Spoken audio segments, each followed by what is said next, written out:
Assalamu alaikum mutanen Nijar da al'ummar mu duka ta cikin ƙasar Nijar. Ina kira zuwa gare mu duka.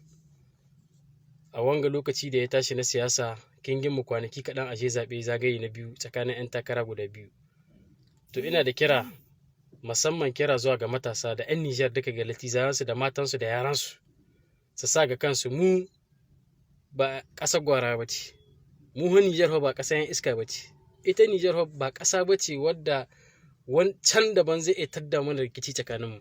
Saboda yau inda muke Nijar mun yi nisa, mun zama uwa ɗaya uba ɗaya.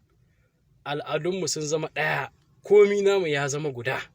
Kenan ina kira zuwa gare mu duka, musamman matasa, kan mu saki mu yarda wani ɗan siyasa ko kuma wata harkar ƙabilar siyasa ko kuma wani menene siyasa ta haɗa juna tsakaninmu ko kuma ta sa tarzoma a cikinmu. Saboda kan mu manta da cewa mu mun zama guda.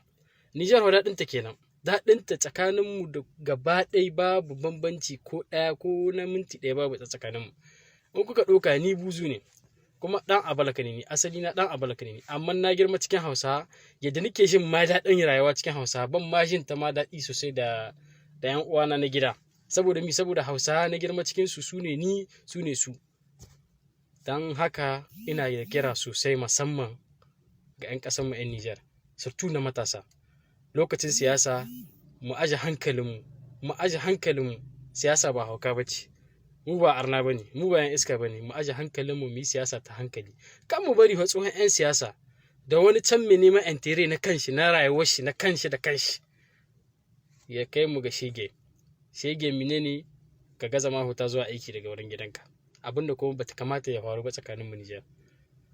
Lokacin zaɓe in ya zo, Allah ka ba mai rabo sa'a. Wanda Allah ya bamu shine namu, sai mu mishi du'a'i yadda Annabi ya ce in mutum ya shiga gaba jagora du'a'i ake mishi ta alheri. To muna kira ga matasa, ga 'yan Nijar duka, in Allah ya sa zaɓe ya zo ya ƙare lahiya, sai mu aje hankalinmu mu yi ma shugabanninmu addu'a ta alheri. In Bazum ne Allah ya bamu, to Allah Ubangiji ya sa Bazum shine ya zama mana alheri a cikin ƙasar nan.